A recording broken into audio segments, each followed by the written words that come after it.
Hi అండి. దోస, ఇడ్లీ వేడి వేడి అన్నంలోకి సరిపోయేలా కొబ్బరి పొడి ఎలా చేసుకోవాలో చూసేద్దాం రండి. కొబ్బరి కారం పొడి చాలా బాగుంటుంది. ముందుగా కొబ్బరి ముక్కల్ని ఇలా కట్ చేసుకొని లేదా కూరైనా పట్టుకోవచ్చు.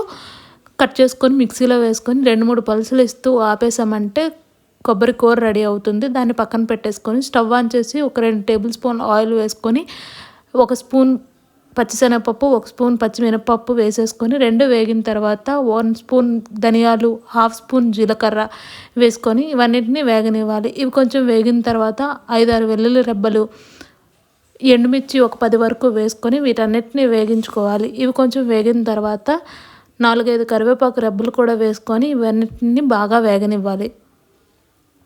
ఇలా వేగిన వాటిని ఒక ప్లేట్లోకి ట్రాన్స్ఫర్ చేసుకొని చల్లారనివ్వాలి. చల్లారిన తర్వాత మిక్సీ పట్టేసుకోవాలి.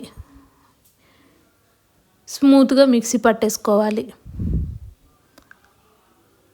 ఇలా మిక్సీ పట్టేసుకుని పక్కన పెట్టేసుకున్నాక అదే ప్యాన్లో కొబ్బరి పొడి ఆల్రెడీ మనం కొబ్బరి కోరు పక్కన పెట్టుకున్నాం కదండి, ఆ కొబ్బరి కోరు కూడా వేసుకొని లైట్ గోల్డెన్ బ్రౌన్ కలర్ వచ్చేంత వరకు, అంటే పచ్చివాసన పోయేంత వరకు వేయించుకోవాలి. అదే ఎండు కొబ్బరి అయితే వేయించుకోవాల్సిన పని లేదు.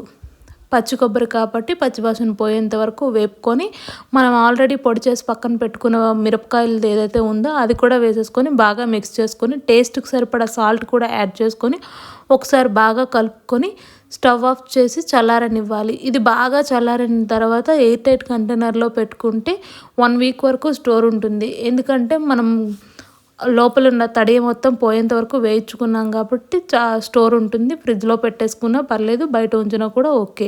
ఈ వీడియో మీకు నచ్చినట్లయితే సబ్స్క్రైబ్ చేయండి ప్లీజ్.